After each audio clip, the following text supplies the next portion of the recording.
On that note, I'll call the meeting to order at 5:04. You received your proof of public notice with timely notification to all parties. And you have your charter school board meeting agenda before you. I do have one addition. Under Finance Committee, I wish to add CARES Act funding. We sent out an email earlier today that the state in its wisdom has allocated some additional funds to all schools for the additional costs we are incurring and will continue to incur with regard to these new compliance and distance learning issues. Ricky is going to be able to speak to that under Finance Committee. So I would like to add that to the agenda. Does anybody else have any comments or questions about the agenda? Yes? With that, I'll entertain a motion to approve the agenda as updated. So motion. Ricky, second. Second. Who was that? Second. I second. Thank you. Okay, all those in favor? Aye. Aye. Any opposed? Much. So we have the minutes, first of our regular meeting of June 23rd. They look good to me. Anybody have any questions or comments about those? And once again, I'll entertain a motion to approve the minutes as presented. I can do that. Okay, thank you. I'll Amy. second. Second. Mary's got a second. All those in favor? Aye. Aye. Any opposed? Much. And now the minutes of our annual meeting, which was held directly thereafter. Once again, it appears to be correct. I see anything to change or add? Any other comments? I have one question under finance, 1, 2, 3, 4, the fifth bullet. We're already past that, but.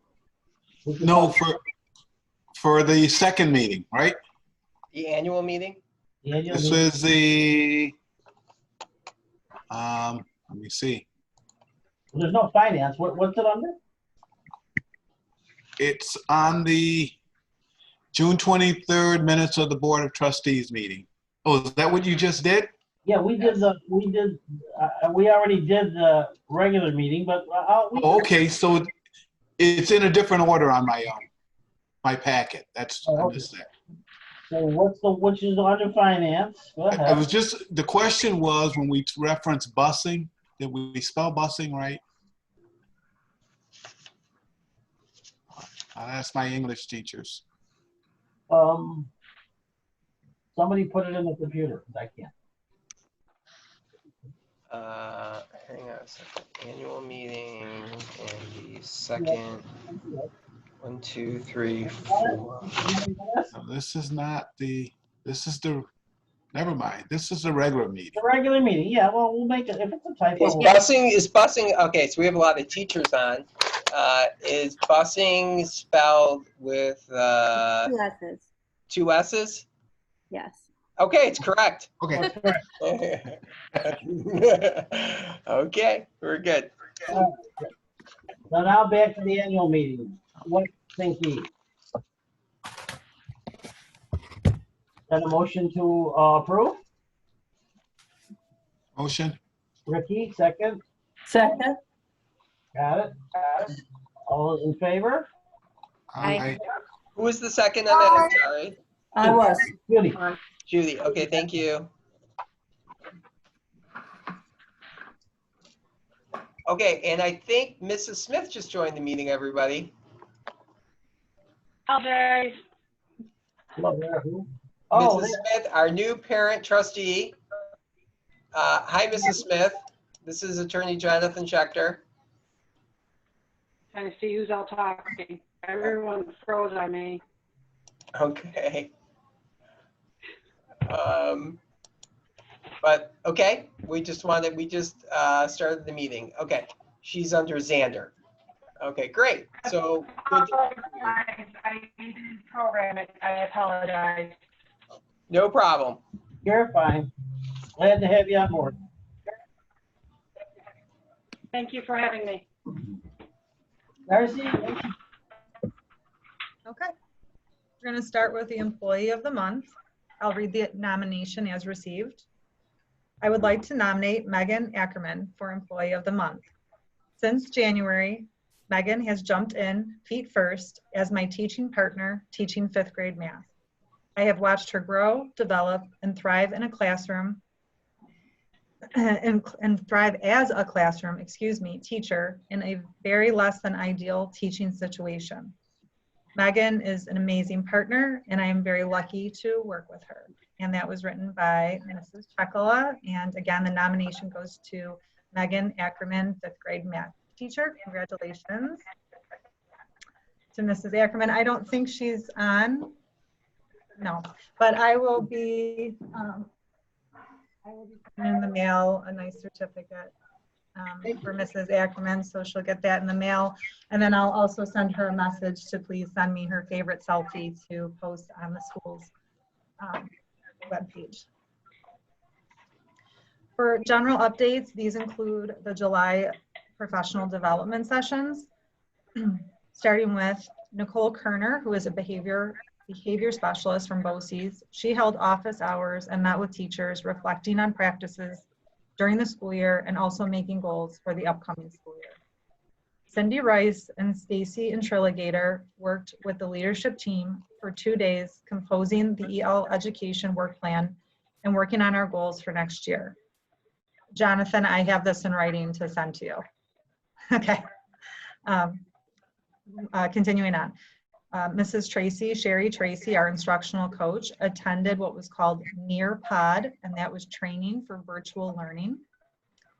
Andrea Hopkins, Teresa Boniface, and Jennifer Smith attended Guided Math That Works. That was through the Bureau of Education and Research.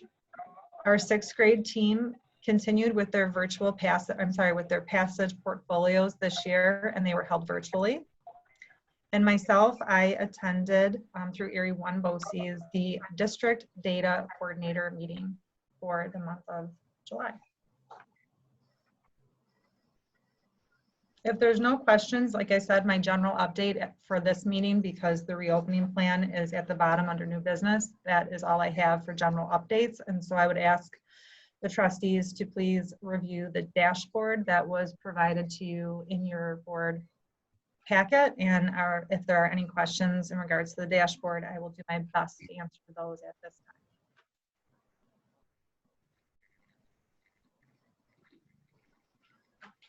time. Any comments or questions on the dashboard? I'd just like to say it speaks pretty highly that you were able to register 2 new kids during the closure. So congratulations. We did, and the kids, I want to say it was grades 3 and 5, but don't quote me, but I know that I heard they jumped in virtually and virtually introduced themselves to their classmates and acclimated themselves the best they could. So yeah, we were pretty excited about that.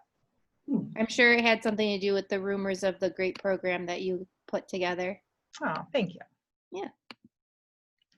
So at this time, I have nothing else to report in terms of general updates or the dashboard review. And I will be back to speak a little later with some other agenda items further down if there are no questions at this time.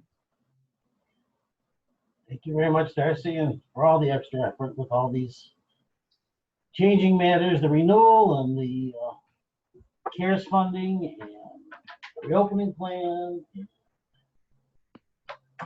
Darcy's been going full speed ahead, like always. All right, Mary, do we have anything to report from the academic committee today? Oh, she's muted. Did you mute her? I did not. Okay, now can you hear me now? Now we hear you. Okay. As you've been hearing, Darcy's been very busy. She's been doing the annual report, the renewal application, along with the reopening plan, and therefore Dr. Bowen's CAO evaluation has been postponed. until the August meeting. If necessary, Dr. Bowen will be prepared to postpone further and will present in September. So that's up to the board. I think we need to give Darcy all the latitude she needs, and we can wait for that. Wait for that report. I'm sure it'll be just fine. I think we should let him know when we anticipate we want it, whether August or September. Darcy, why don't we just say September, because August is going to be. Yeah. Crazy. Yeah, Yes, okay. please. August is gonna be very trying. I will tell him. Thank you. Plan on September. And that's basically the 1920 year for the minute, right? For the minutes, right? Correct? Correct. Okay, thank you.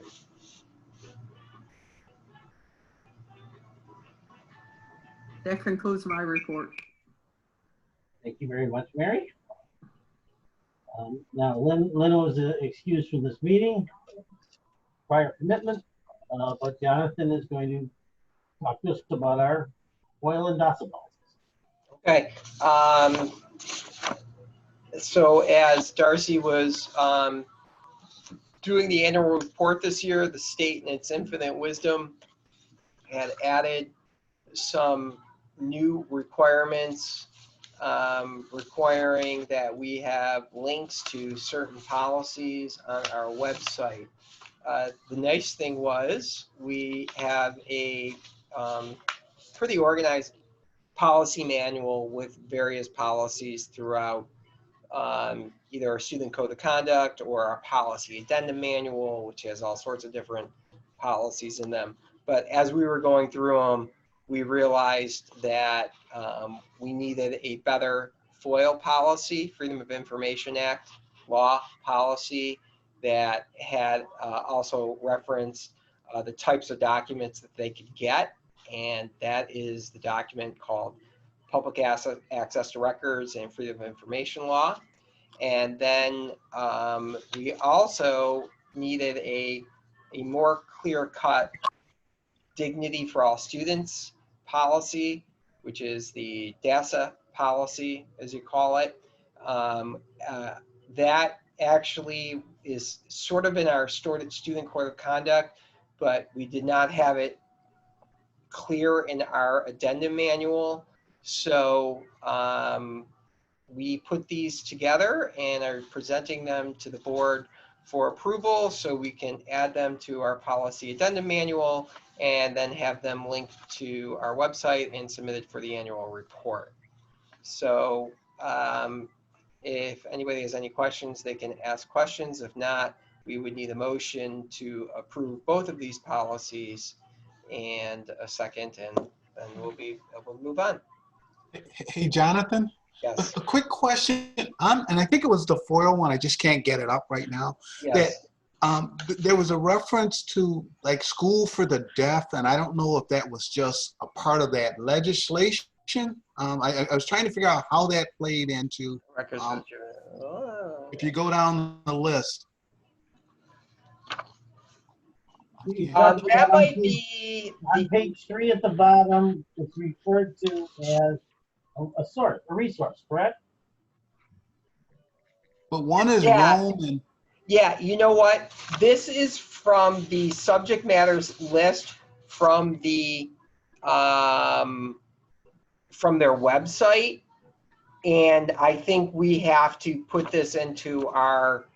So we took this off. We took this off the law of what the subject matter list is that the state has out there. Okay. So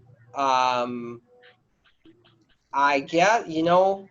Let me go take a look. Maybe I can, if I can get them, if I can take them off, and I might want to call our contact at BOCES to confirm I can do that.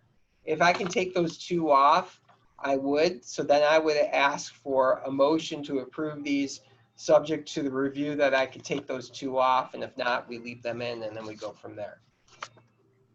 Okay. To clarify, we had our FOIL law policies and procedures previously approved. They're just requiring that we add this information.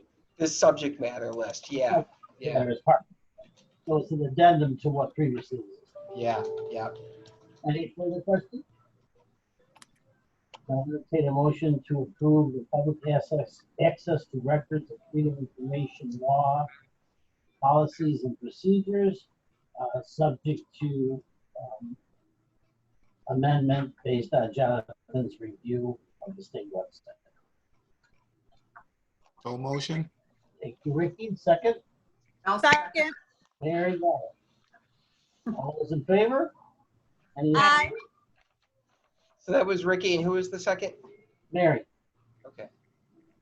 Thank you. And Jonathan, then if you find out that that has to be modified. I gotta resend you the addendum. Yeah. Yes, please.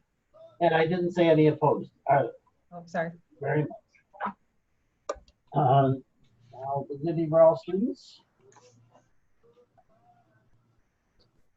Are there any changes, or is this the same policy but just going to be posted?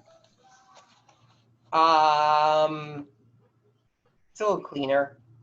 Okay. It's a little better. We ended up using the BOCES model that they gave us. It's comprehensive. I like it. Yeah, they've been actually, BOCES has been really helpful. We actually called them and talked to them a little bit more. So they've actually been a really good resource on the policies. Now that I figured out what they needed from us. And so they've been helpful as we called them and said we want to use this one, but not that one. And they were really good about it. But this is consistent with the policies and procedures. Absolutely. Yeah, absolutely. Any other questions or comments? Once again, I'll entertain a motion for the DASA policies and procedures to be adopted. I can make a motion. Thank you, Amy. Do I have a second? I second. Thank you very much. Lynn? Who was the second? Lauren? Me, Lauren. Okay, Lauren. Lauren was the second. Boy, everybody's jumping for these seconds. I can't keep up. All right. Thank you very much, ladies and gents, for going through that. And now Ricky. At the last meeting, we approved the final budget for the year and then the budget for this year. So we're not doing a review of the financial documents at this meeting, given that, you know, we're into our first month of our meeting. But there are a couple items that we want to bring to the board's attention. And the first one is we're moving back to the whole reopening plan and what does that look like and what can we do to ensure the safety of our students and our staff. One of the things that was looked into, and I have to thank Jonathan for a lot of the research, you know, the question that come up about, you know, filtration and what can we do to better, you know, filter the air in which our staff and students operate in. And you know, communication with Darcy, one of the things they're going to be doing is adding a HEPA filter to the new, to the gym more so per se, because we're putting the air conditioning in there. But Jonathan did some research on what other avenues that we might have available. And in the packet, you're going to find something that is relative to, you'll see something relative to the bedroom machine, which is a filtration system that is more of a portable one that we can utilize in our classrooms. I think that was a separate email, just so everybody knows. I think that was a separate email, just so you know. So it wasn't part of it, because it came after. It was a separate email. So I don't know, did everybody get that? I don't know. I don't think I thought I saw something about a system. I saw something about the CARES Act. Yeah, you know what, Ricky? That's I don't know if I sent that one. I don't know if I sent it out. I sent out. Yeah, I think I just sent that to you with Oh, okay. description. Yeah. I had a lot of emails, so. Okay. Yeah. Yeah.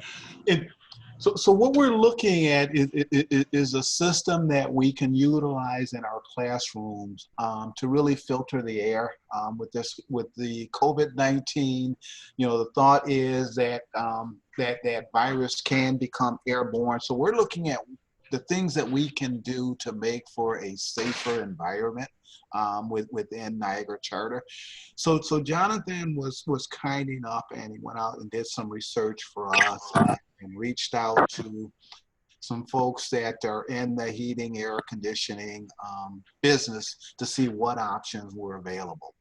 And we were able to identify this system or machine made by Austin, which is I think a local firm that we would like to have the board consider. I'm sorry, I just lost my spot here. Consider as far as purchasing the system. We're looking at it for, I think it's 25 units so that we can put them in each room. And Jonathan, I lost my document with the price quote on it. Sure. Shoot. It was, Oh, got it. So for the a total of $16,343 for us to outfit the school, which is comprised of 25 units at $633.75 a unit.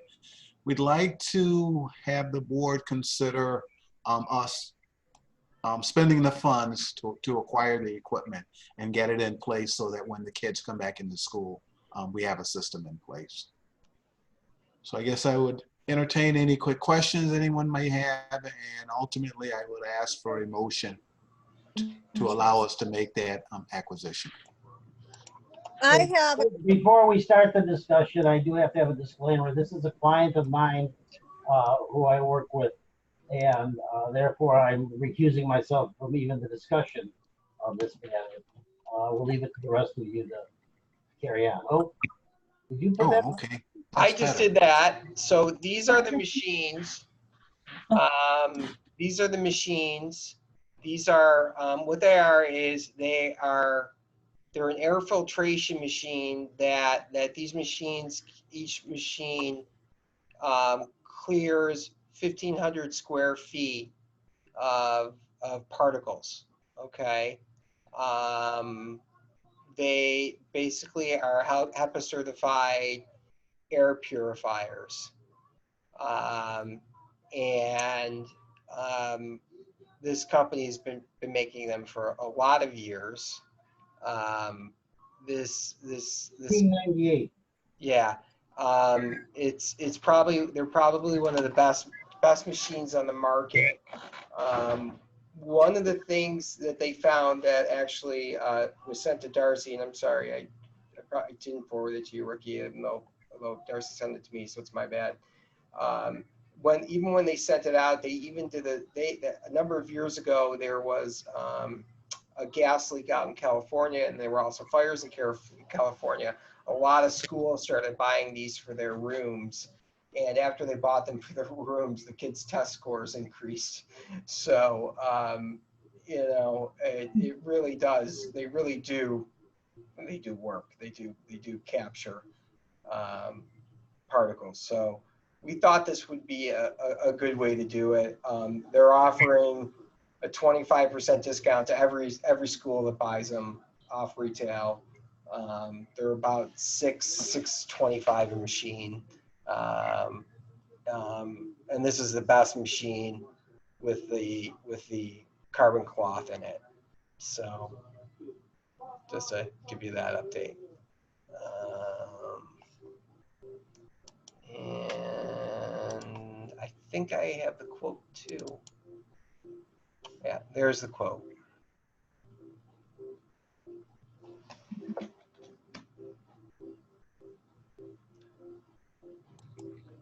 Okay, so I think Ricky was trying to get a motion. Is that where you were? Yes, sir. Okay. If let's entertain questions first. I have a question. So I just browsed over that, and it said it filters out microns of 0.3. But COVID can range from 0.06 to 1.4 microns. Yes. And also, is there any evidence-based practice that you can provide, like, you know, in like actual studies that were done to show the effectiveness of these? I mean, I know you talked Yes, about it. I just sent something. Let me go back to another email to Ricky. Because Ricky asked the same question. Ricky asked the same question. Let me see if I can pull up this website and share it with everybody. Okay, so this is off their, okay, so this is off their website. So the second paragraph does, do Austin air purifiers protect against COVID-19? It's a new strain yet remains untested. However, HEPA technology used in our filters is clinically proven to remove 95% of all air pollutants as small as 0.1 microns. So their HEPA filters are 0.1. And then the next sentence is emerging evidence, blah, blah, blah, shows that the carbon cloth, which they use in the bedroom machine, is highly effective against capturing and destroying viruses too. So, so yeah, so it picks up 0.1. So I don't know why their one machine says that, and then, or their one PDF says that, but then this says this. So they're now up to, it is 0.1. I have a question. What's the upkeep of this? So like the filter replacement and things like that. So like how often do you have to change that kind of stuff, and like the expected cost for the future? My understanding of them is you don't have to replace filters for a number of years. 5 years. Yeah, that was my understanding too. 5 years. Yeah. Yeah. I have a question. If we approve this, what guarantees do we have that it will be in the classrooms when the students arrive? That there wouldn't be delays. It sounds popular for other schools to be ordering. We have an inside track. They're ready to roll.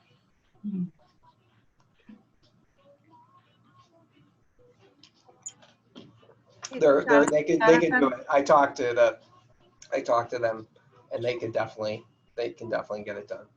Jonathan, I had one question that you and I didn't discuss, because you've actually implemented this machine in your offices, right? Yes. So and even your home. What is the noise factor? I just was thinking about that in terms of in the instruction. You are not going to keep them on. There are 3 levels, 1, 2, and 3. When you are teaching, you are probably going to keep them on 1 or 2 at the loudest. You will not keep it on 3. That is a pretty loud fan. Okay. But you know, my suggestion is that you'll probably keep it on. You probably want, when everybody leaves at night, you'll probably leave them on 3, and just keep them cranking, and then start the day. You know, pop them on 2 or 1, and just keep the air circulating. So if they're on level 1 or 2, in your experience with them, you would say that is little to no distraction for the classroom? Yeah, little to none. Yeah, little to none. And if you yeah, little to none. And I could probably when we hang up, I'll go record the one that's in our copy room, and you can hear it. So is the thought we run them 24/7? Yeah, I think you can run them 24/7. Yeah, I don't think there's any issue at all. I will speak to that. You know, I have them in both of our homes. We run them, all 4 of them, 24/7. probably at like level 1 though, right, Jim? I mean, in the house probably. And at night we put them on 3. At what level? What? At night you put them on 3. Oh, you put them on. Well, yeah, right. It's not. Yeah. Okay. Yeah. So.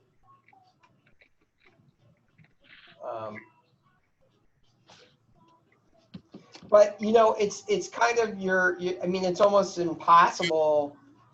I think you know, I don't know how you, without completely changing the ductwork and always keep air circulating, you know? So, I don't know.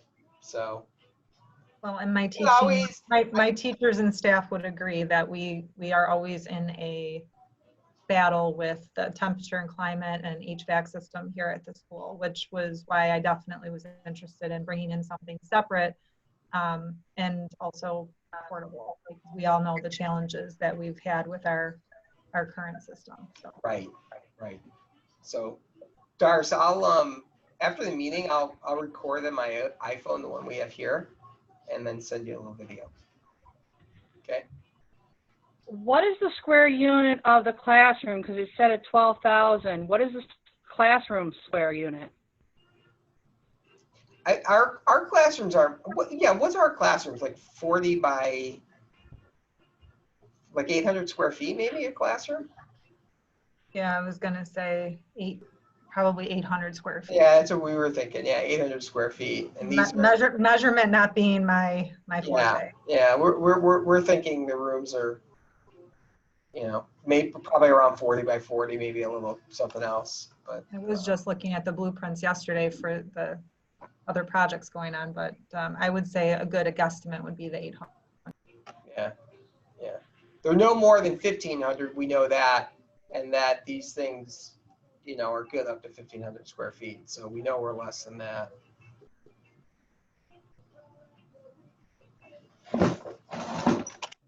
Any other questions or comments? Please. I'll entertain a motion. I'd like this to be a roll call vote, so it's very clear. I'll make the motion. And a second. Second. Judy? Well, I'll go on, the screen that I have has Mary first up. Yay or nay? Mary? Yeah. Mary, can you hear me? I didn't miss what you said, Jim. I would rather have a roll call because I have to recuse myself. I still don't understand. You're muffled. Recuse myself from this vote. I cannot vote. Okay. So I would like each trustee to vote yay or nay. Okay. So do you vote yay or nay for the purchase of the units? Okay. Judy? Ricky? Yay. Yes. Yeah. Okay, wait a minute. And,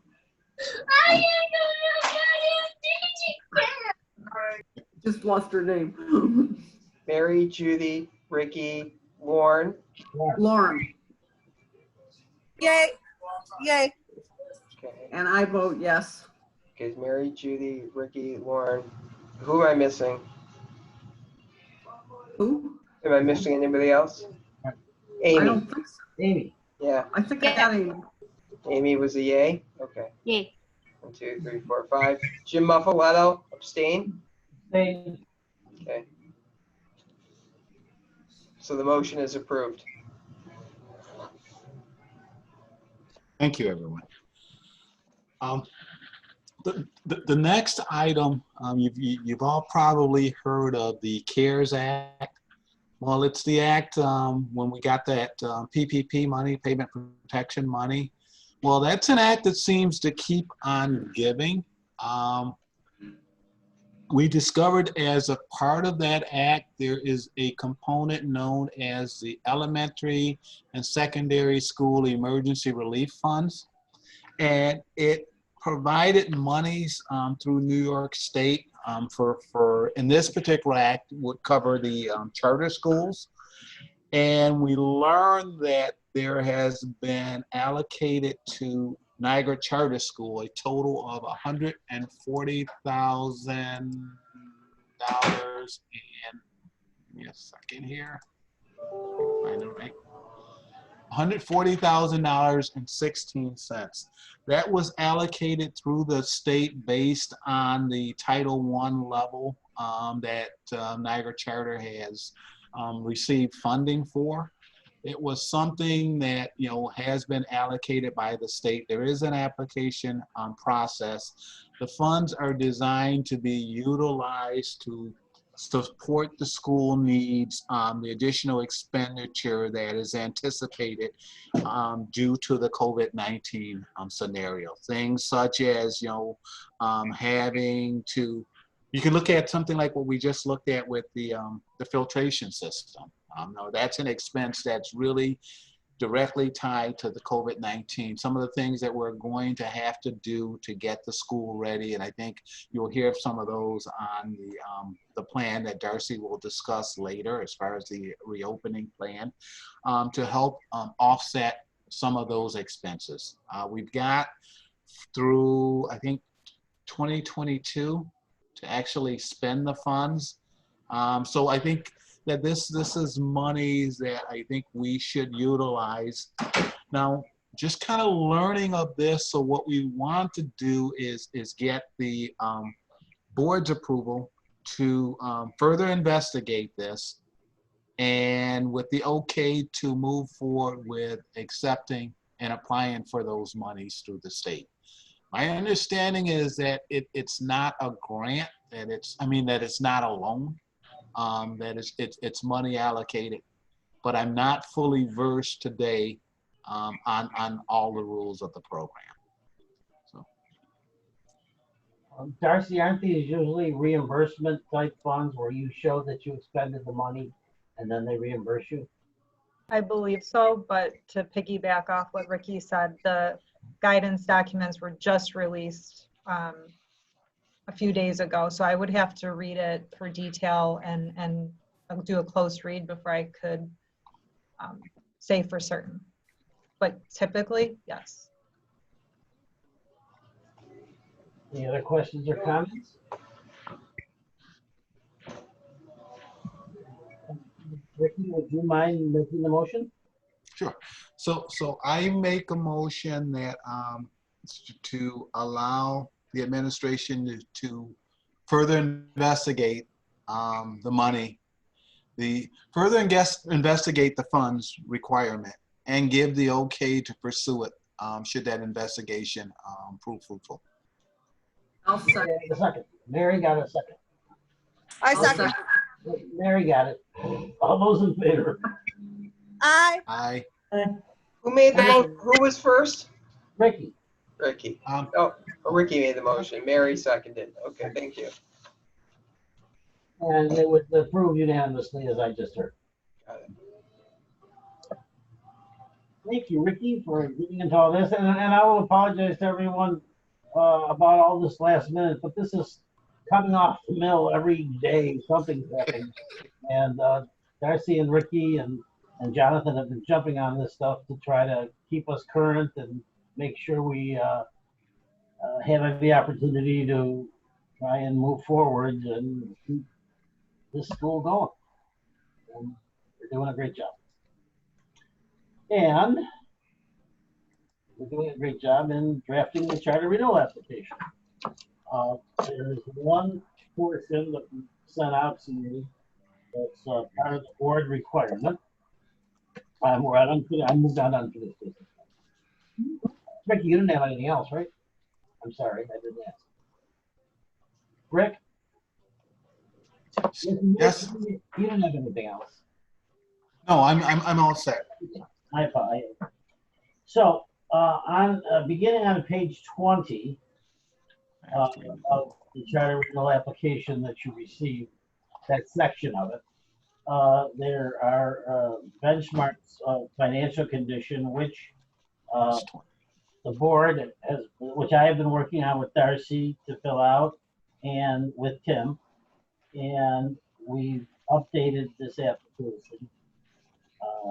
So it's benchmark for financial condition, and it goes from page 20 to 23 with our updates. And it's pretty consistent with what we've done before. Hopefully you've had time to review that. There is one piece that Zim is working on, and that's the 5-year budget, which is not attached. He's preparing that as we speak, and we will have to attach it to this. We'd like to, we don't, this is due by August 14th or 15th? 14th? And so 14th. we'd like to have a conditional approval of this language regarding, well, all the language, but the one item that is not attached here is under benchmark 5, item 3, the 5-year budget. But it's very, he's proceeding with that now. We would like to have discussion about this and approval subject to addition of that one section. Does anybody have any questions or comments on this report?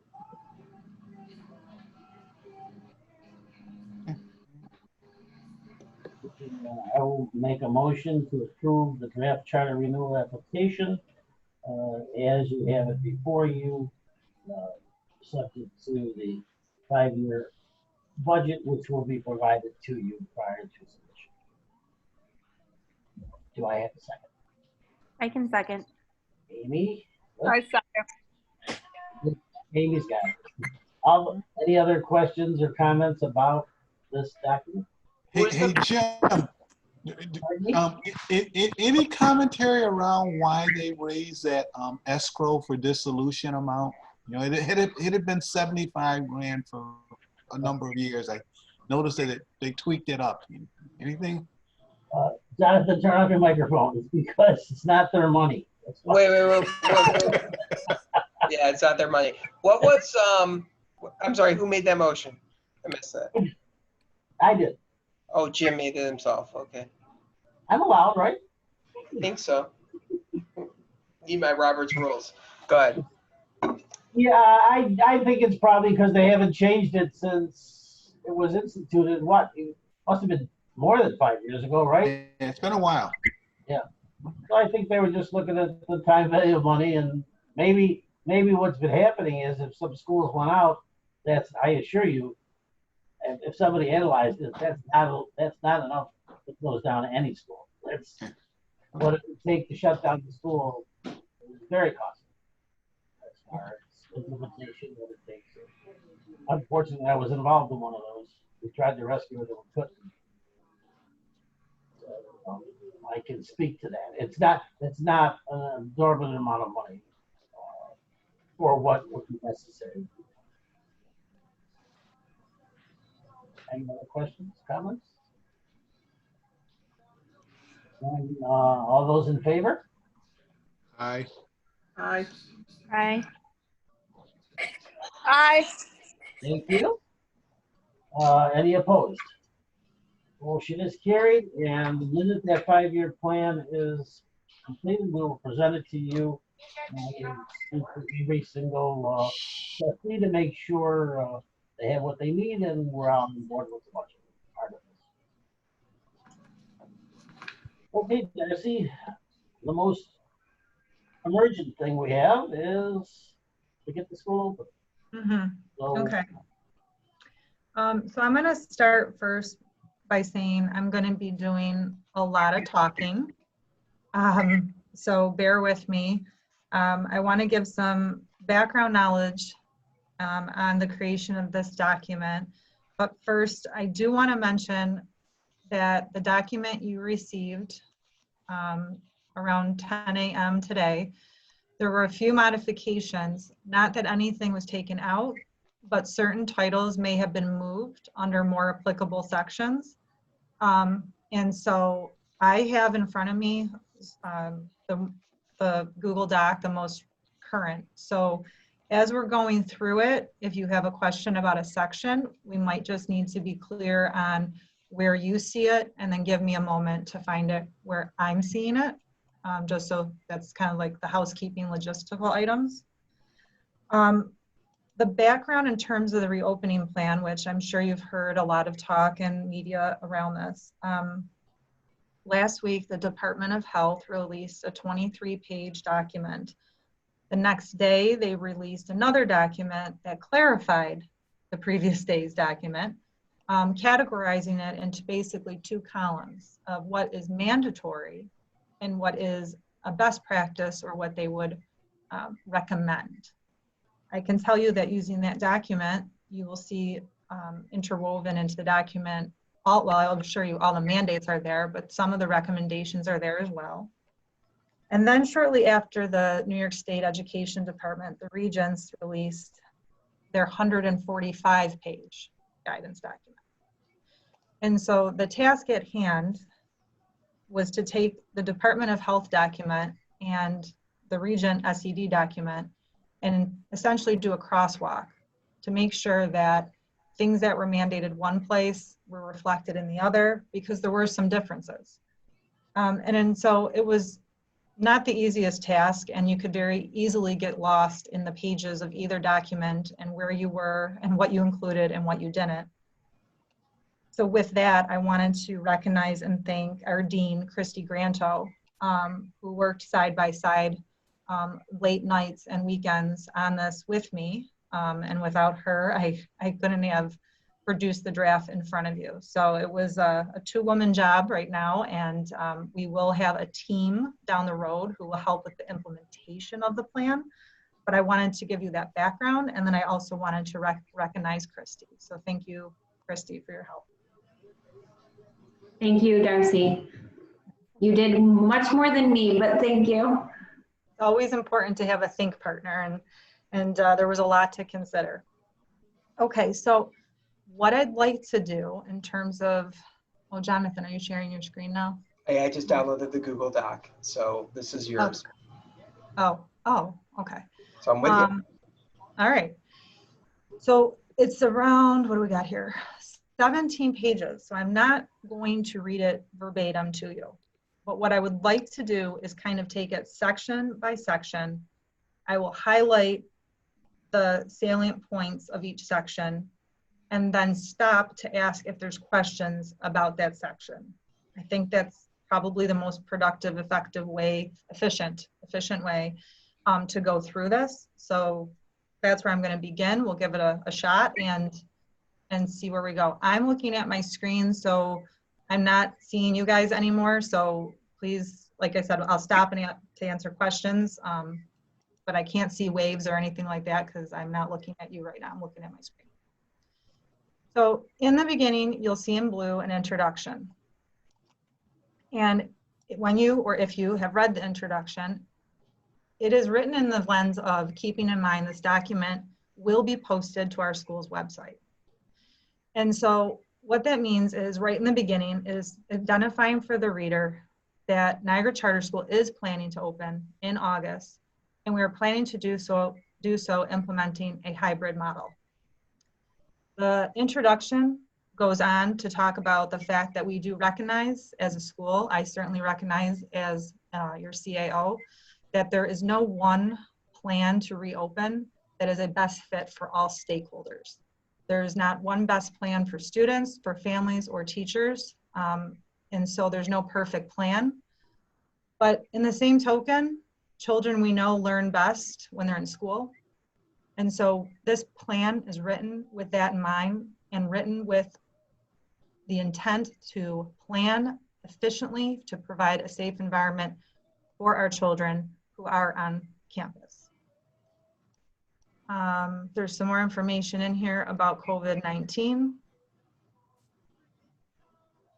If there are any questions about the introduction, I would ask you now to speak on that section before I get into the second section of core health and safety principles and definitions.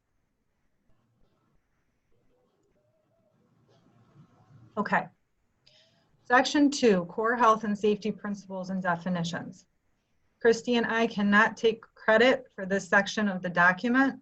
This is actually a glossary of terms that was provided to us by the DOH. Again, keep in mind, this document is going to be public and it will be on our website. Families, community members, anyone who reads the document may have a question about What is a responsible party? What does that mean? If we see that in the document, what does that mean? Face coverings, social distancing, etc. So again, this is a glossary of terms. Christy and I did not make these definitions. These were given to us by the Department of Health. Those are for your reference should you need them as we talk about the rest of the document. Was there a question? Okay. And you'll see all of the glossary of terms, excuse me, highlighted in light blue. The next section in the bolded blue says plan requirements. Again, this is an outline. Christy and I did not uniquely create and decide what categories would or would not be included in the plan. These are minimum requirements under reopening, which is this first set of bullets, monitoring, and containment. So essentially, just to recap, the first almost 6 pages of the reopening plan are introduction, a glossary of terms and definitions for people to refer to if they have a question about what a word may mean, and then a general outline of things that are included within our plan. If you scroll to where you see the first yellow highlighted section, people. Now this is where the plan starts to get teased out in more detail for us. And I also have one more statement to make in regards to that. What you should know is that this document is not meant to outline and detail our daily procedures and processes. There are things highlighted as to how we're going to do things, but the day-to-day of what that will look like and sound like at NCS are considered internal policies that we will devise and work out and then therefore share with staff. So again, keep that in mind with questions. When you have them, I'll do my best to answer them, but please understand that there are some things that are still being worked on, considered, and weighed, because this deadline is the 31st of the month, and some things could come up and some things could definitely change between 7/21 and 10 days later. Under people, the first category is social distancing and face coverings. We begin this section with capacity. I mentioned in the introduction, and it is restated here, that Niagara Charter School will phase students allowed to return to in-person instruction with a hybrid model. This defines our hybrid model of dividing students into cohorts, essentially 2 groups of students that our instruction will then provide in-person and remote learning. Students will be divided into Group A's and Group B cohorts. Group A's will attend. Are you okay, Jonathan? You know, yeah, I lost you. Where are you? Okay. What page are you on? Go under people. Oh, got it. Okay. Okay, I'm under capacity, and now I'm kind of in the second paragraph. Okay, got it.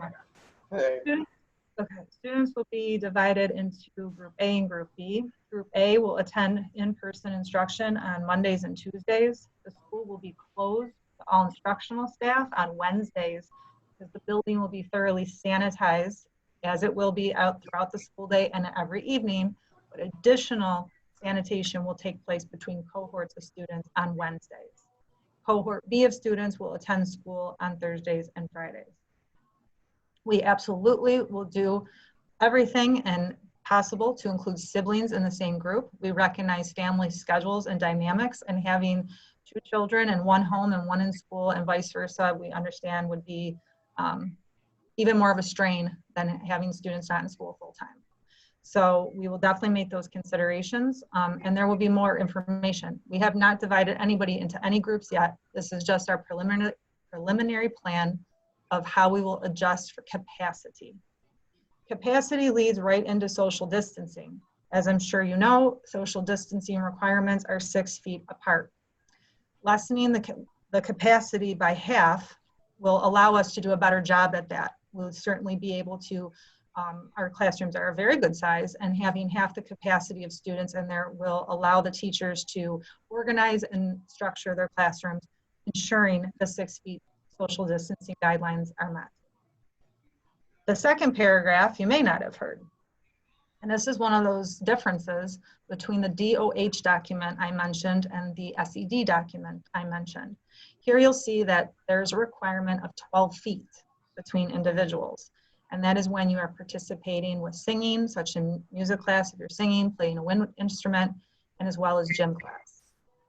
Again, more work and planning around this to come, but it's a possibility that special classes will be held in the classrooms, again, because students will be 6 feet apart, already social distance in that respect, and therefore we would negate any activities such as physical activity if they're in the classroom. But as we start school, with weather permitting, specials may take place outside. But again, we will adhere to all social distancing measures as we reopen the classrooms. Face coverings,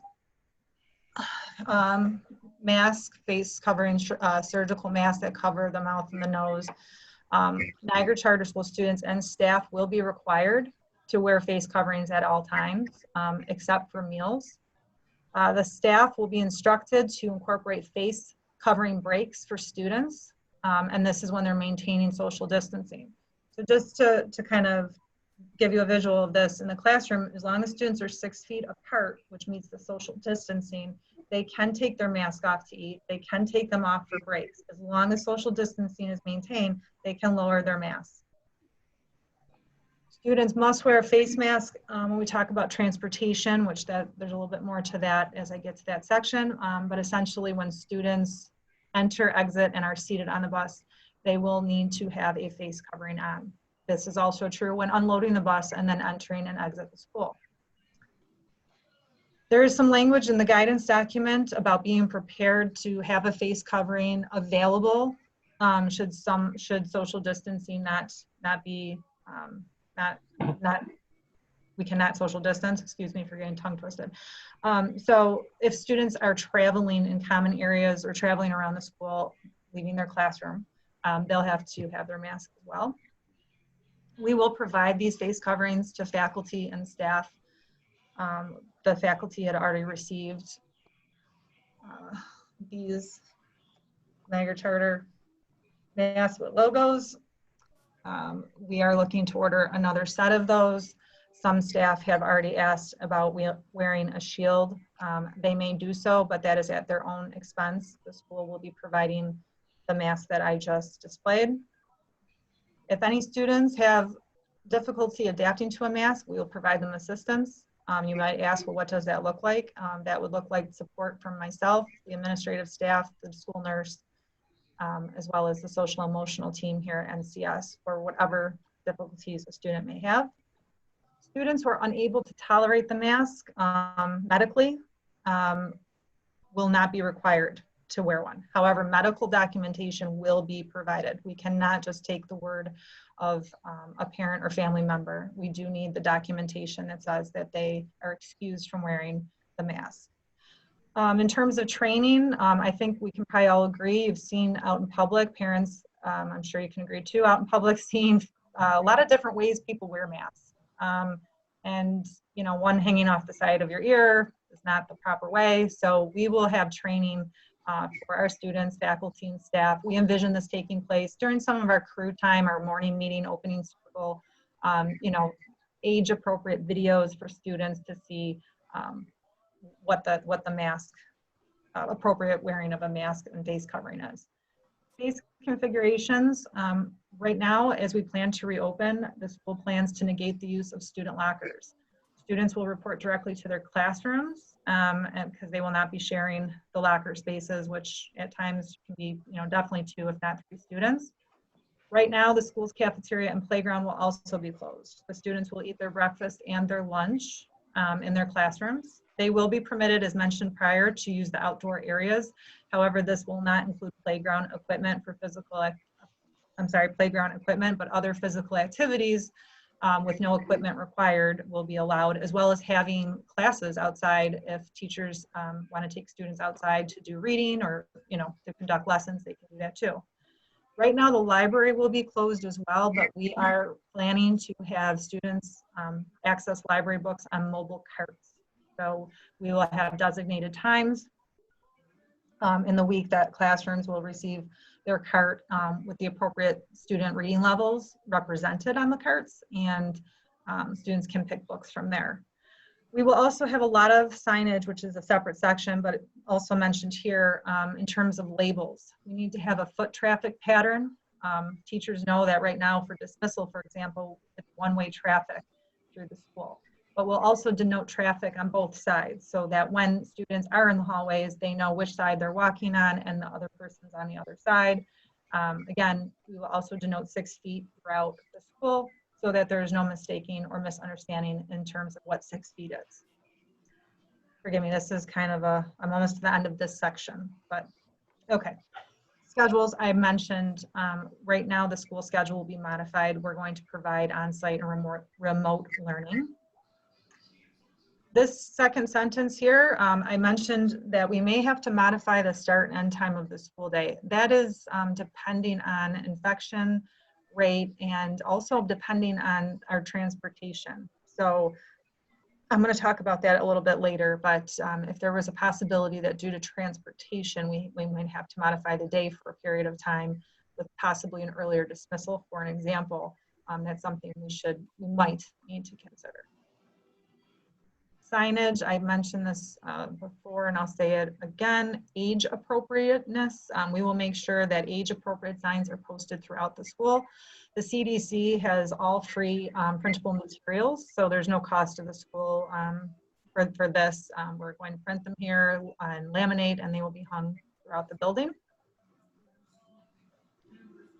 Niagara Charter School does not provide before after care. And vulnerable populations. We've had a couple on the parent survey that went out, we had a couple questions about students, you know, both with medical concerns for donning a mask, as well as just the overall concern of returning to an in-person environment. If that is the case, these will be addressed on an individual case-by-case basis. Students will be provided with accommodations. The accommodations may include remote learning in full capacity, meaning not the hybrid for that student, as well as additional PPE to individuals with underlying health conditions. Again, everybody's an individual, everybody has their own, I found a typo, health needs, so those will be addressed on a case-by-case basis. And then I think they are creating masks that may have a clear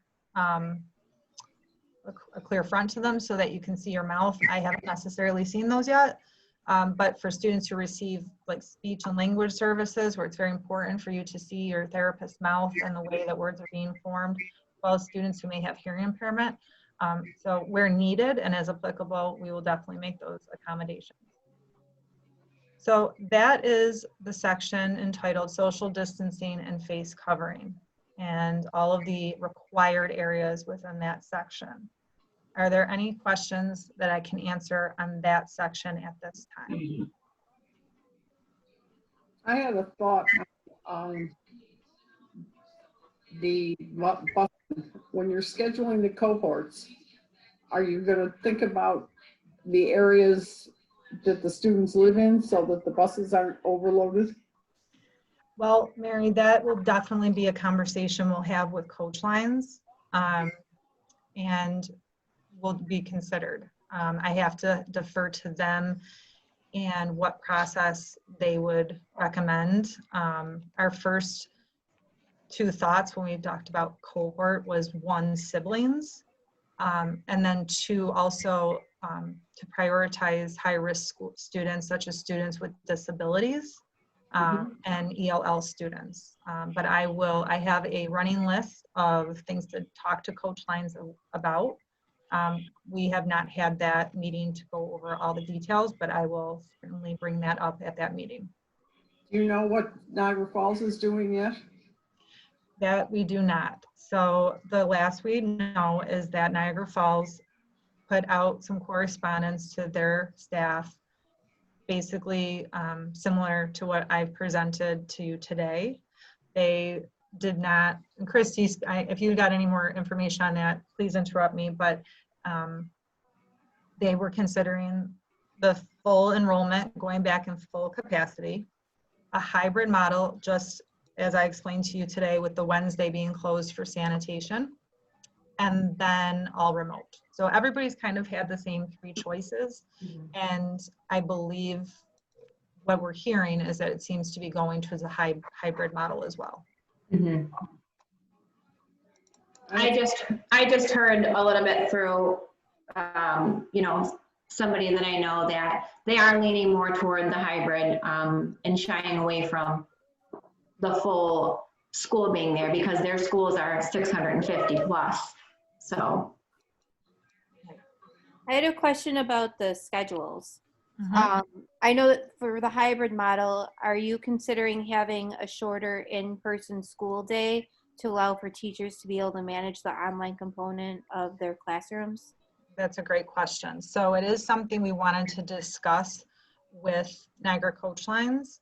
If there was a possibility that we could dismiss at 2 o'clock, that would allow, because again, teachers are going to be working and planning for on-site and virtual lessons. And so our thought was to have from 2 to 4:35 to have that additional planning time, as well as to touch base with students who were not in school that day, which is coming later in the document, may be an option. Again, I can't say that would happen, which is why I didn't tease it out and I just left that sort of general, but it will be something that we're going to talk to Coach Lines about, as well as in the schedule with the virtual day on the Wednesday. We're going to try to structure that in such a way that either all or the majority of that time is a full teacher planning day. So teachers will have, our hope is, if we can schedule the way that I'm working with Sherry, our instructional coach with us, is that that would be a full planning day for teachers, because the instruction virtual will be pre-recorded and everything will be organized in such a manner that they can spend that day planning for the upcoming week and having a full day to do for that too. So I will keep everyone updated as soon as I have some information from Coach Lines. I'm going to continue on then, Jonathan. I'm on letter B, gatherings. I was there. Okay. I mentioned this, and this is just, again, this is a required separate title. So I did mention students eating in their rooms. So we will continue to participate in Buffalo Public's National Child Nutrition Program. I've already signed the contract for that. There's no issues with us getting our food here. We also, I spoke to Kelsey Young. She is our school counselor, and she's going to coordinate with Feed More of Western New York. And so we're going to make sure that we have more boxed meals for students to take home on the days that they're not in school. So for example, if your child comes to school Monday, Tuesday they will go home with a box, if not two, of food. And then on Friday, when cohort B goes home, they would also have that. And my understanding is that the family is still eligible to receive food at the district in which which you reside in as well. Small spaces, this would probably be more so again when we're talking about some special education accommodation services. Basically, they're requiring no more than one individual at a time unless we have a face covering on. So we can still maintain and still hold and implement small group instruction.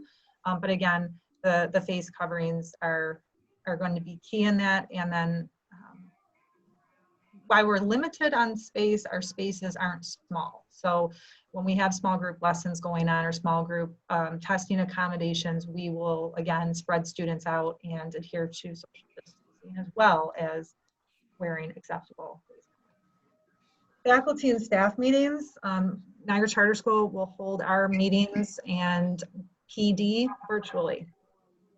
Again, we're gonna do this to reduce the capacity and congregation of our staff. When we have a whole group PD, you're looking at almost 35 to 40 of us in a room, and we can't spread out as much as we would need to. So we're going to maintain, which we've done through our closures right now. So we're going to maintain video conferencing, teleconferencing, and if we have to meet, So teachers, for example, with Erie 1 BOCES, you know, usually those are smaller meetings. It's just your grade level, a BOCES staff member, and Sherry. So you're looking at 4, maybe 5 people. Again, face mask will be required, and we will we're thinking we're going to organize those meetings in the library, which is a little bit larger and not being used, and so you could spread out in there.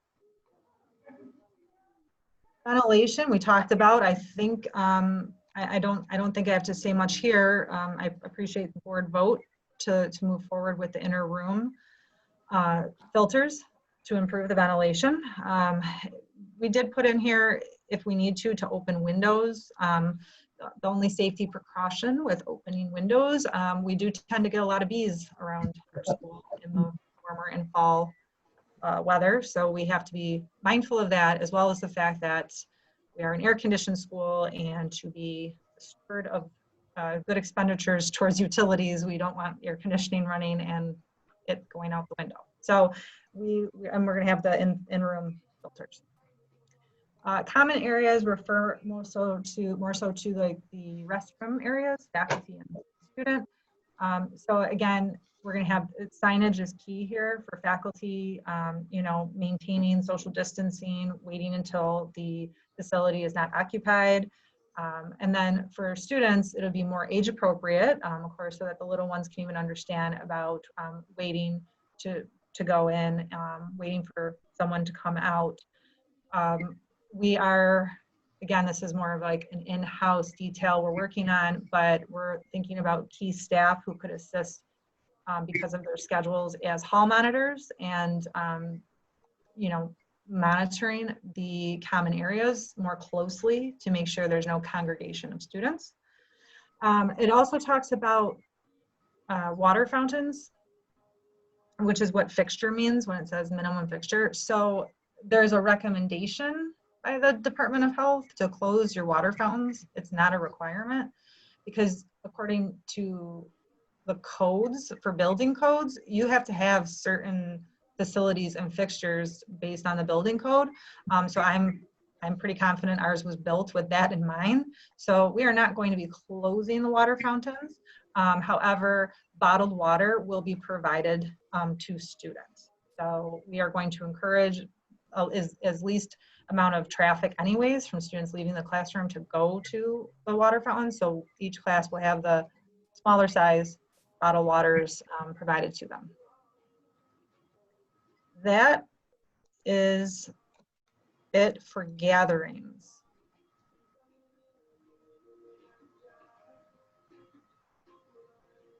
Okay, I'm going to keep on going then. So operational activity, this is where some things we talked about, this is where some topics on your copy were more likely moved to. Because as I started reading through, I thought, oh, this is more our operations. So this might be where you're seeing some things move down to that were earlier in the document. I already talked about cohorts again, and this is a recommendation from the Department of Health as well as SED. Again, it's not a requirement that we cohort, but it's strongly encouraged and strongly recommended that students be placed in cohorts. And so the students are always the same in the building, which will come down to if you have to trace a case, we know who was here when, and who was on the bus and when, and there's no intermingling of 2 different cohorts. If that was to happen, we have to maintain a 10 feet distance, or we have to provide a physical barrier. But again, that's not the case with what we have planned. Moving on to in-person instruction.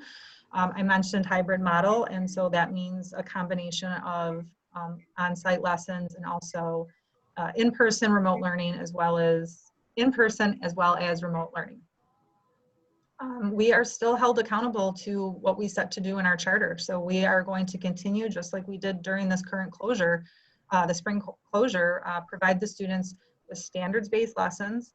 And what is highlighted, excuse me, throughout the SED document is the substantive daily interaction. So what that means is that we have to be we have to do more than our due diligence on reaching families who are not in school on certain days, and touching base And again, Amy, that goes back to your point about if we had a little bit of an earlier dismissal, this would allow the classroom teacher more opportunity to touch base with the students who were in school virtually that day. Again, that's an internal procedure. We are very fortunate to have support staff such as our wonderful building subs. We are looking to hire more building subs so that we can support the teachers in balancing this work. Field work, or other schools called field trips, so ours says field work. Right now, our plan is all virtual. So to the best of our ability, we will provide students with virtual fieldwork experiences. There's a lot of resources coming out now to support this. But fieldwork is an extension of what we do here. It's part of our learning. So we're going to do our best to make sure that students still have access to it in the virtual sense. And then all of this that I just described in person, clear communication will be maintained between the schools and the parents using methods such as email, text, phone calls, dojo messages, and Zoom meetings. That's just to name a few. I can tell you that I am in the process of generating a parent letter I'm going to try to keep condensed but purposeful and highlight again the important points of what next year's right now scheduled to look like.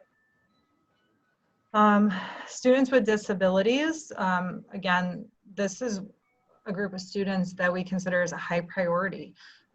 So we will collaborate with the local CSEs.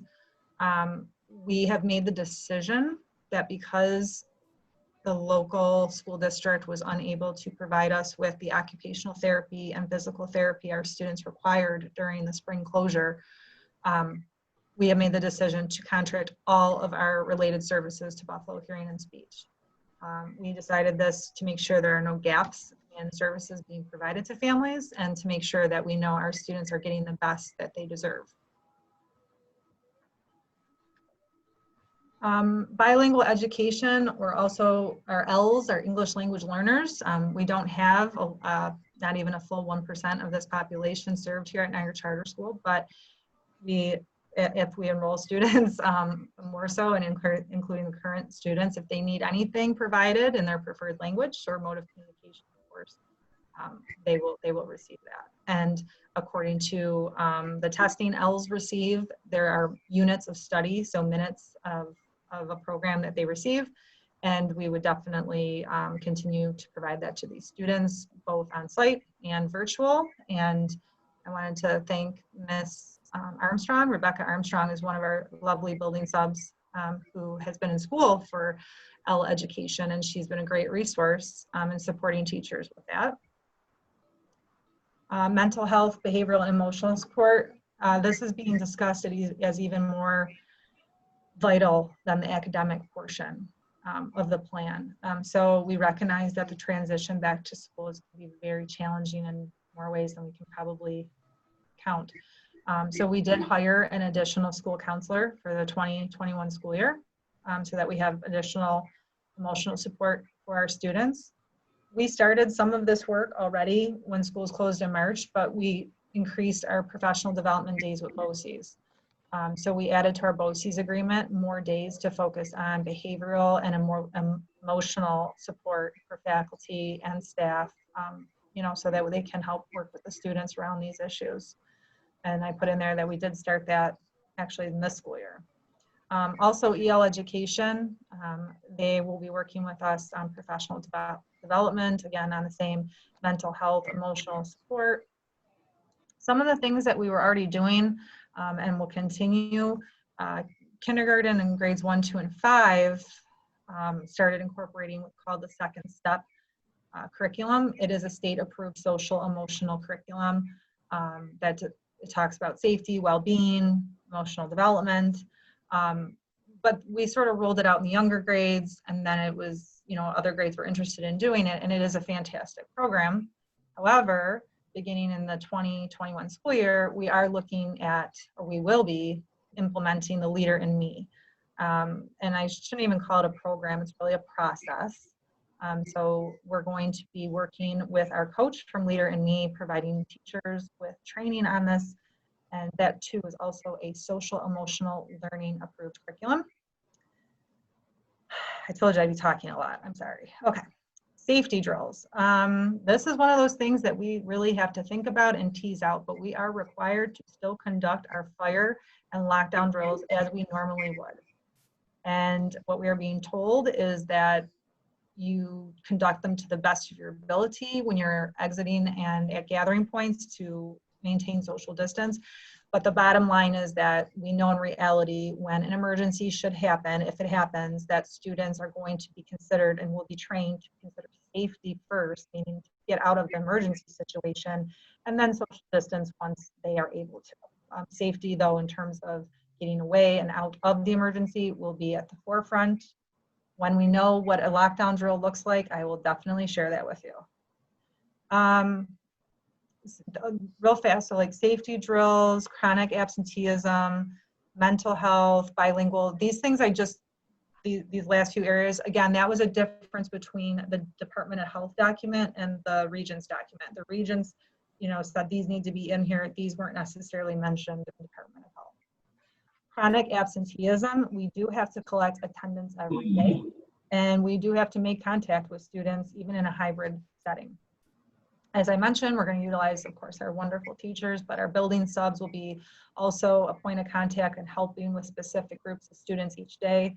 We will report those in the student information system, which if you don't know, we use PowerSchool. And again, I repeat which ways we will communicate, and those are just a few examples to name a few. Technology and connectivity, as everybody knows, we provided families with Chromebooks.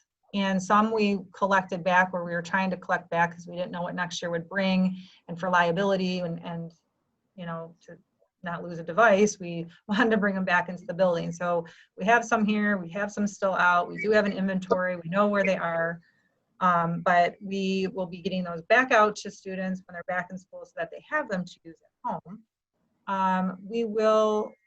So each family will still have a device. The one issue that I don't have an ideal or an exact answer for is about Wi-Fi access.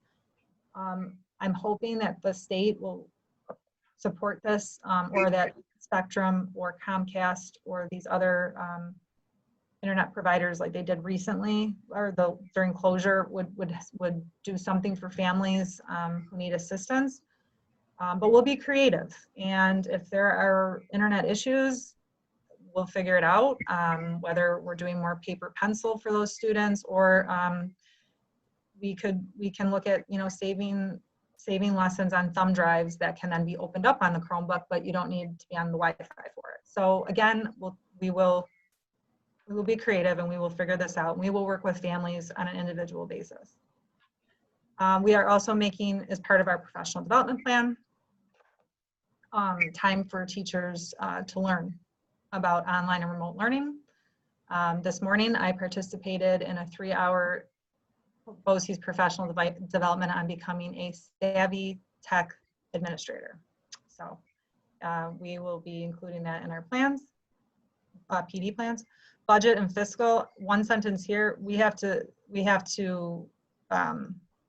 meet all state aid reporting requirements and deadlines, so nothing's changed there. Staffing and human resources, again, this is a state ed requirement, so nothing new here. Basically, all of our teachers and administrators hold valid certifications of their assignments. That's always been true for Niagara Charter School. Substitutes will also be utilized to help with staffing needs and remote teaching assignments. In terms of our teacher evaluation system, we will revise and we will make it consistent with the hybrid model. We haven't done that yet, but some teachers, I have 2 teachers who participated virtually, and I'm waiting on some feedback from them about it, and then we will revise that process as it fits us when that time comes. That concludes, what section was that even? Operational activity. Okay, now, moving on, what page am I on? Okay, we're making progress. Moving on to transportation, I mentioned, again, I need to have a meeting with Niagara Coach Lines to tease out all of the— Darcy, can I interrupt you? I'm sorry, I was on mute and talking. Oh, okay. On the staffing, having any sense of any reluctancy on the staff, your existing staff, of coming back into an in-person teaching environment? Well, we did administer a staff survey. And the majority, I should have commented on this, the teacher survey and the parent survey were very similar in result. The teacher survey, I had 32 out of 36 responses, and 53% voted for dividing the students into cohorts. The next group down from that, which was 37%, so 12 individuals. Sorry, it's very small on my computer, on my phone. 12 individuals voted more so for all remote learning. Then we had 6 who said they would do whatever we decide, and they don't have a preference. So the majority, Ricky, were in favor of the hybrid model. And similar to students and families who may have concerns and or needs, we will address those on an individual basis. And I would also do so and consult with the school's HR company, ESC, because they have a lot of guidance and information around employees returning back to work. Thank you. Mm-hmm. Okay, so transportation is where I was beginning with under movement and commerce. Again, I need to talk to Niagara Coach Lines to tease out details and schedules. I'm being told that buses will be regularly disinfected. I don't know what the definition of that is necessarily, but that all buses will be staffed with trained staff for social distancing. I heard from one bus company, not for the Niagara Falls City School District, and they're looking at 1 student per seat, so driving about 22 students. So if that's the case, again, going down to that hybrid, that half capacity, that also supports social distancing. Student drop off and pick up, we are going to be changing the front office area, the foyer area. We had actually 3 buses that would dismiss and arrive through that area, as well as parent pickups. So we will be moving buses around, and the front office is now designated for student drop off and pickup only. And there will be no buses, as I mentioned, and there will be signage to indicate we will have to maintain no more than 1 person in the lobby at the time. And while waiting outside, the parents will have to maintain social distancing. So we'll certainly label the sidewalks for every 6 feet, but they won't have to worry about 20 some kids coming past them either in the morning or in the afternoon. And that will help to kind of keep that area capacity down and congregation down. Deliveries, this has not changed. All of our deliveries are at the back door, and the doors are monitored and staffed. I already mentioned this, right? Let's see, faculty, staff, entrances, same thing. The note 6 feet, bi-directional, which way coming and going. Shared objects. So this has to do with student materials. I had a few parents asking me about school supply list, and those are not ready yet because we're just trying to make sure that we're thinking of everything, and because we're going to have, where we have this community usually of we are crew and everybody's supplies go in a bin together because we all share and we support each other. Unfortunately, we can't do that anymore. So every student's materials need to be kept separate.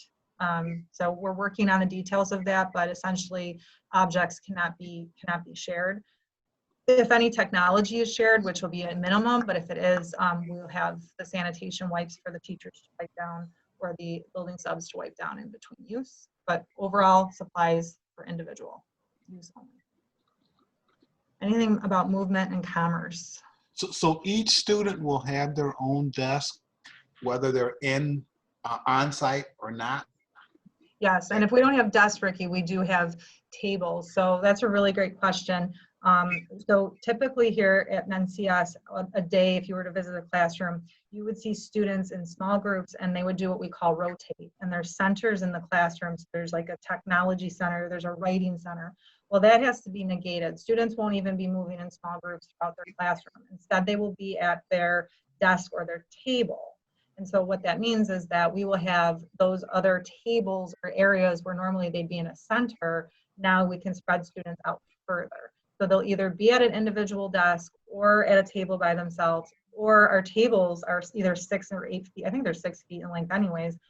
One student would be at one end and one at the other. So all social distancing would be maintained, and we're going to utilize all the classroom space because it was just being utilized in a different way with centers before, and now we won't have that. Is there anything, did I miss anything about screening procedures, or is that later? It's coming.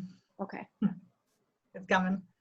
PPE, personal protective equipment. Let me see if we already talked about face coverings, disposable body coverings. That's more so for the nurse who has to have some different PPE for when she's assessing students if necessary. We're giving face coverings to students and faculty. Students can absolutely too, by the way. You know, I'm sure our students are going to add some flair and some style into their mask, and they can absolutely bring their own. But we will have some on site. What else? I think that's it for the PPE. Hygiene. I've met with, her name is Jody.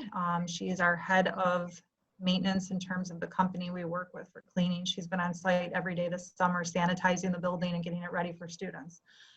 So we will maintain logs of what is cleaned, when it's cleaned. There will be an increase in frequency of all areas. High risk areas such as the nurse's office and restrooms will be of a top priority. Again, we will have signage about the importance of washing hands, not just using hand sanitizer.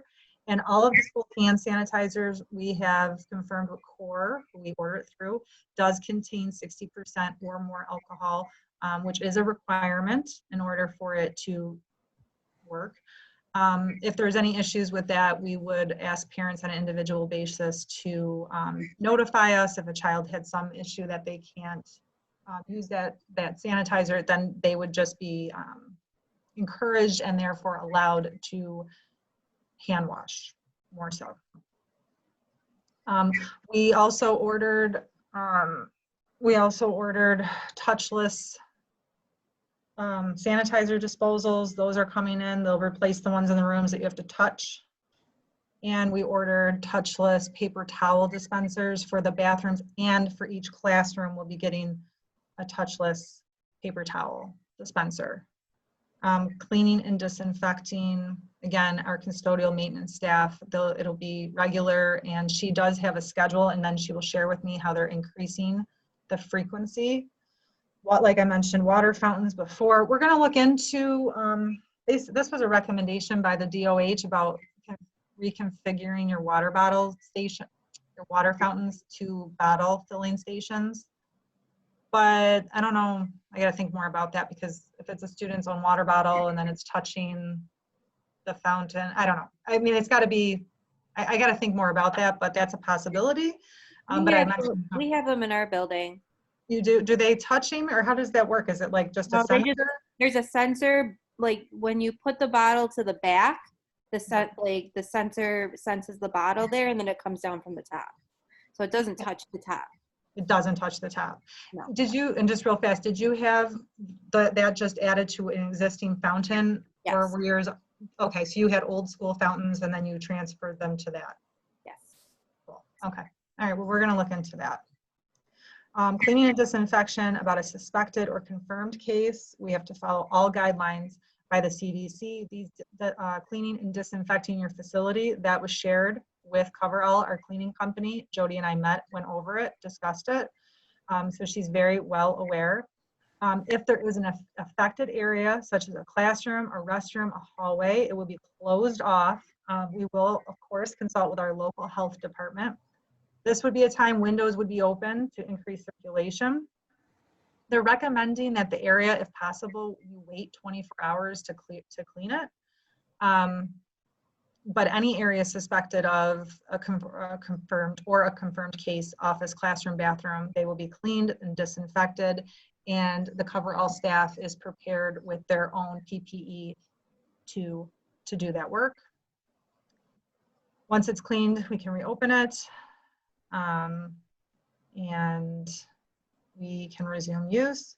If it's more than 7 days since a person who was suspected or confirmed of COVID visited or used it, additional cleaning and disinfection is not necessary. That's just part of the regulation, but we are going to continually clean and disinfect. We would never just implement the 7-day rule and not clean it.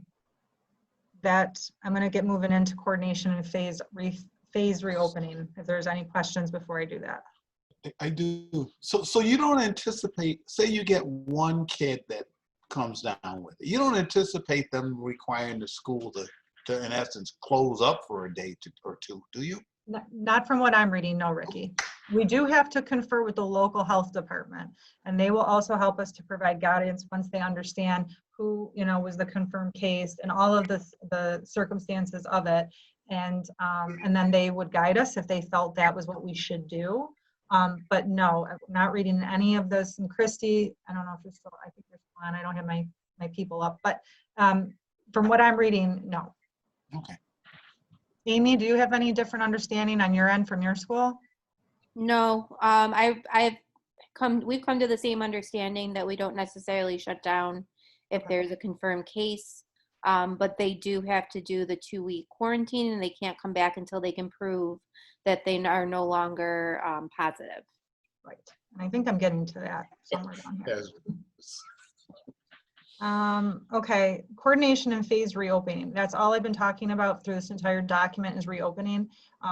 But they want assurances that to reopen, we will make sure we are clean and disinfected. We have been doing that since March 16th. And maintenance and cleaning have been in here every day since that time. And everything has been sanitized. The floors have been stripped. They're doing the wax now. So I can definitely assure everyone that the building is cleaned and disinfected. I mentioned a committee many minutes ago. We do have, Christy and I have a list of running names of who we would ask to be on our health and safety school committee.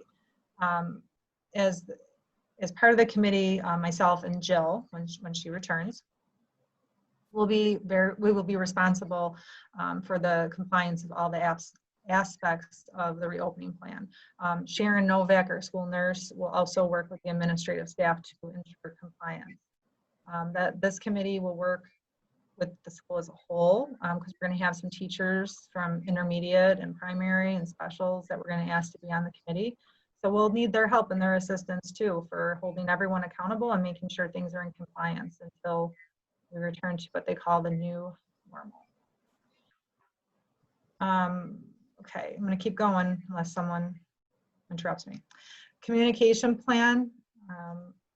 This is where I need to assure the state as well as the Department of Health. I have to submit this to 2 places, Department of Health and the State Education Department, that I have read and I understand the guidelines. So I can assure you I did read the 23-page document and I did read the 145-page document, and so did Christy. And so then it asks that we work with our stakeholders on this plan. So we're sharing the plan with you today. I'm taking your questions and feedback. But we also, as I mentioned, did a staff and a parent survey about comfort levels and modalities to return to school. So that was also considered when this plan was put together. We will and do use the school's webpage, our alert system, emails, social media platforms as a means to communicate with parents, students, and staff.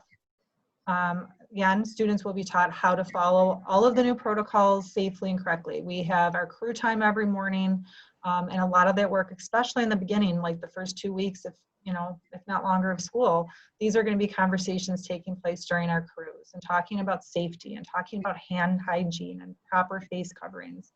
And just how important it is for everybody to stay safe and to adhere to these. Again, if a family needs so, this will be provided in their home language. All faculty, students, visitors will be communicated in written and verbal to follow the CDC and Department of Health guidelines about using the face coverings. Point of contact, if there's identification of a COVID-19 case, would include myself, Mrs. Kiker, and the school nurse. I would also assume that the front office, my administrative staff, administrative assistant staff, may be receiving those calls if a parent was to call and inform us that their child wasn't there because of this. We will answer any questions, but again, we will also be working with the local health department to monitor the health conditions and then also develop any strategies that might be necessary depending on, you know, if we had one case or if we have a couple cases, and then again, asking for local health officials to help us make decisions. All right, Amy, I think I'm getting there. I'm on to the screening process. Okay, so ideally speaking, and what I'm hearing from districts as well as other charter schools, and which is also in the guidelines and regulations from both the Department of Health and the State Education Department, is that ideally temperature checks for students and faculty should be taken at home. Students should not be leaving the house without having a screening by their parent in terms of symptoms of COVID, including the temperature check. Now, we understand that this might not be not every family might be able to do this, but we are going to ask parents for that measure, that they would agree to, and again, I'm going to develop this in my parent letter, to screen a child at home before putting them on the school bus. Again, I have not talked to Niagara Coach Lines, but I can tell you from another bus company, they have already said that they do not have the ability to, I'm reading it off my clipboard, they do not have the ability to monitor students for illness, and they will transport all students who get on the bus.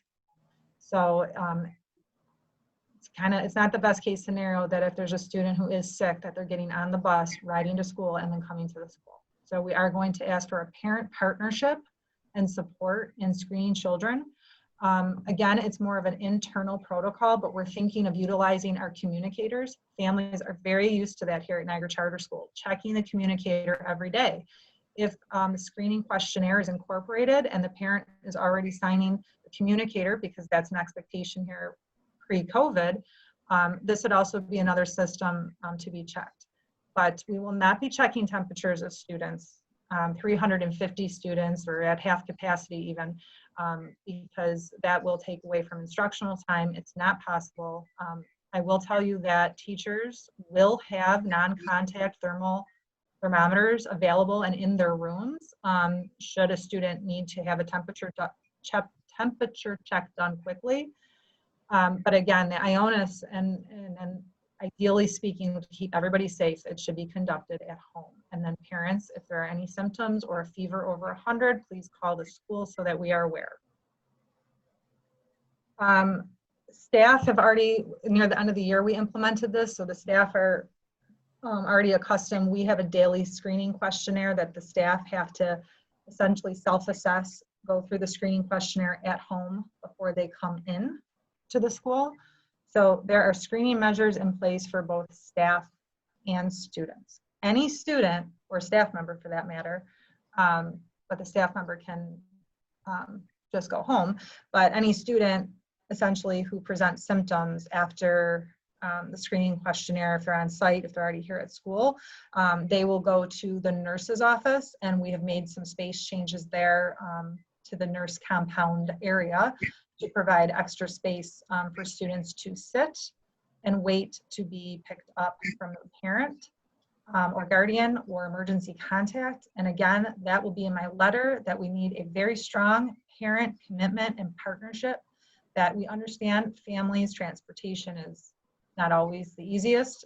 We also understand that parents work and schedules are not always conducive to being able to leave right away to come and pick up your child. But we need to have working phone numbers, working emails, and emergency contact and backup. We need plan Bs in case your child needs to be picked up. And that will be very clearly articulated in the letter. Let's see, what else? We are planning on utilizing our robocall, our alert system. We haven't decided if it'll come out on Sundays or Monday mornings bright and early, waking everyone up. But everybody will receive a robocall reminder of the COVID-19 screening and precautions and necessary steps taken before your child leaves the house to get on the school bus. This was pretty much already a policy or procedure. We would not allow unscheduled visitors to be on school ground anyways. And some parents might know that if they show up without an appointment, that we schedule an appointment for them to come back. So this will stay true. All visitors will have to have an appointment because we would be sending a screening questionnaire prior to them coming out to the school. And the front office will also have the thermometer available so that when a visitor does come to the school, past the foyer doors, their temperature will be taken. Let's see what this is about. International travel. Again, we have to follow, and I'm sure you've seen this, it's updated, I don't know, weekly or daily, but we do have to follow any procedures in terms of quarantining if family, student, or faculty traveled to areas that are on that list. Moving into positive screen protocols. Again, if they're screened, have any of the symptoms, they're going to be children and staff immediately sent home. They need to contact their healthcare provider. And this is where I just talked about this. We need either their legal guardian or emergency contact to come to the school. Depending on the severity of the illness, for example, if Nurse Novak deems a student is having difficulty breathing, we will absolutely utilize local health care facilities, ambulance, whatever it might be, to keep the child safe and provide them the medical attention that they might need. The students waiting to be picked up will be kept under supervision. We're working on a plan for that. The nurse will provide families information about where they can go for testing. I know that one of the local city schools recently had free testing available with no script from a doctor needed. Might have been Maple Avenue, I can't remember, but that was like July 10th. So we'll keep up to date on local testing availability and get that information out to families. We will ask again that if they respond to any of the questionnaire changes, or if any of their answers to the questionnaire should change and they start experiencing symptoms day to day, whether in school or outside of school, that they notify us.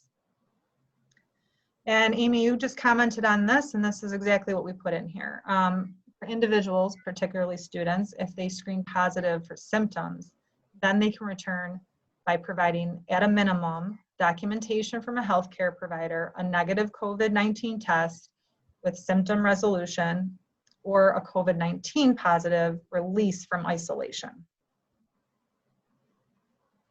All right, we're almost there. Okay. In-person screening.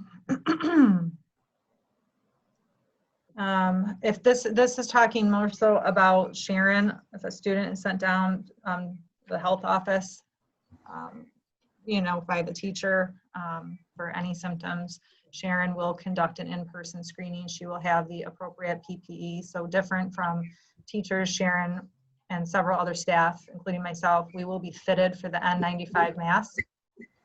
Sharon will also be provided with a shield, a gown, gloves. Essentially, she will be garbed from head to toe in terms of screening people in person if that's needed.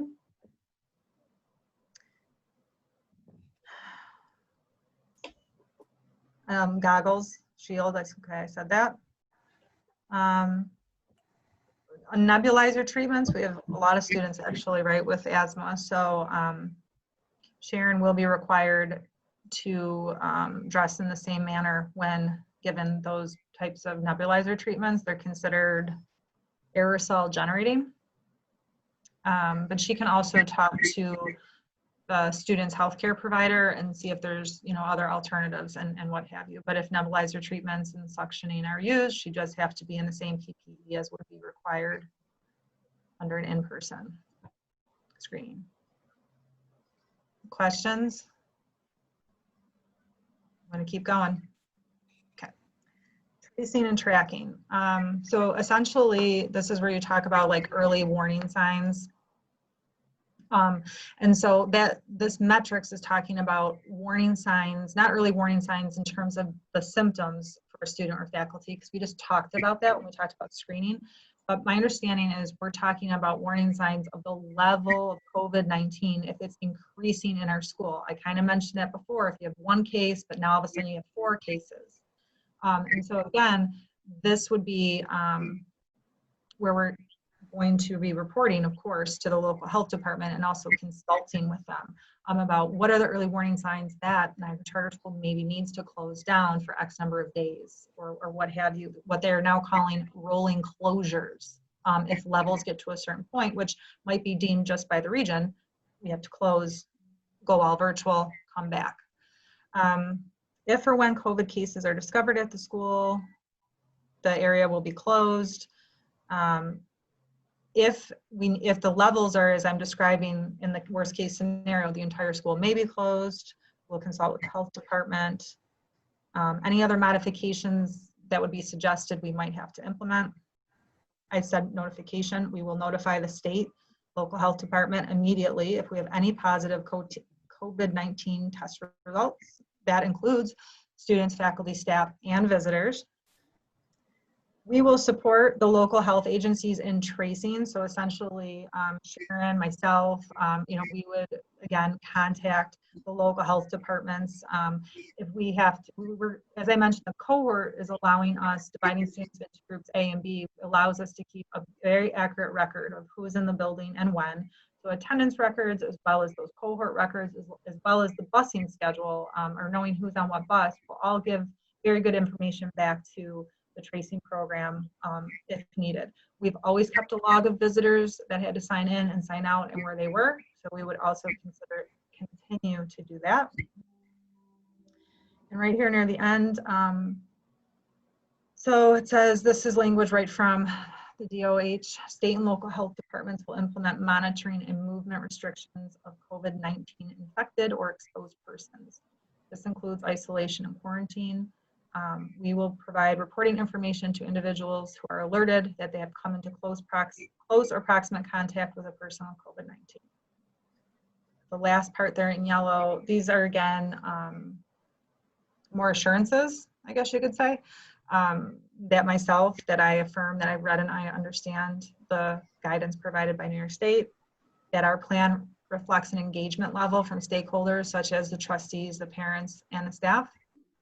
And that once finalized, the plan will be posted hard copy here at the school, as well as on the school website for everyone, including faculty, staff, students, and parents to access. And that brings me to the end of the document. Woo! Good job. Good job. Good job, Fantastic. dude. I appreciate Good job to both of you. Well, Christy, you too, of course. Yes, and so I just want to let the trustees know, and Christy, I didn't even tell Christy this yet, but I talked to a contact in another district, a larger district, and what they're doing is a final check through in the portal that I have to submit this in. All of the assurance statements are listed. So they printed those assurance statements and they're just cross-referencing all of those with the document so that we can check off and say that we covered each of those. So we're going to do one more go through of this, but I should also say that it's not a requirement for the board to approve this because many schools do not hold board meetings in the summer. We were fortunate that we had one scheduled prior to the submission deadline. So definitely within our best interest and a best practice to present it to the entire board. And so that's why we asked for it, even though it was last minute, and we apologize, to go on today's agenda, and would ask the trustees to consider it to be approved with one more check through by Christy and I, just to make sure all assurances are accounted for. Certainly no need to apologize. I appreciate all your extra efforts. So I would entertain a motion to approve this plan as it's been drafted with the final version to be presented to all the trustees prior to the submission. I have a motion to that effect. Ricky, second? Second. I second. Thank you, Judy. Can I ask a question? Sorry. So with the ever-changing world that we live in, If this needs to be modified, would we have to approve it again, or is this something that like we're good to approve right now? Very good question. Okay, so in the portal, when I go into the portal, I'm actually not going to be uploading this document. I'm going to upload a link to the document. And the link will be on the website. And what they told us was we can either make it a static link, but then we are responsible for always, if there's any updates to it, we have to repost it. What they're suggesting is using, a hyperlink to a document like a Google Doc or what have you that can't be edited by others, but we can edit it, and then it's always up to date as the changes are made. So Christy and I have this in a Google Doc. That's how her and I have been working on tandem with it. So that was going to be our plan, was to submit it that way, and then when we make a change to it, it doesn't need to be reapproved. They have said they understand it's a fluid document. Now, given if it comes down to all of a sudden we have to go to all virtual learning, we're going to have to make some changes that we'll talk to the trustees about, and come up with a schedule of what virtual learning would look like. But we're being told we can hyperlink, make changes if we need to, as the times are ever changing. Jonathan, you agree that's prudent? Yeah, I think it's exactly what you have to do. This is doing what we have to do. That's all I have. We need a motion. We have a motion on the floor. All those in favor? Aye. All carried. Any opposed? The motion is carried, and I will entertain one more motion for this evening with three thanks to the 17 of you that will be testing the fortitude page in here. Motion to adjourn. Second. I got a second. I don't. You get the first. I second. A second. I second, but it's Lauren. All those in favor? Any opposed? Thank you all very, very, very much. Yes, thank you everyone very much. Thank you. Enjoy your evening. Thank you. Jonathan, thanks for putting this together. No problem. Jonathan, don't forget to let this, So the first thing I do is stop recording. you stop recording, and then I can't remember the word now that I used.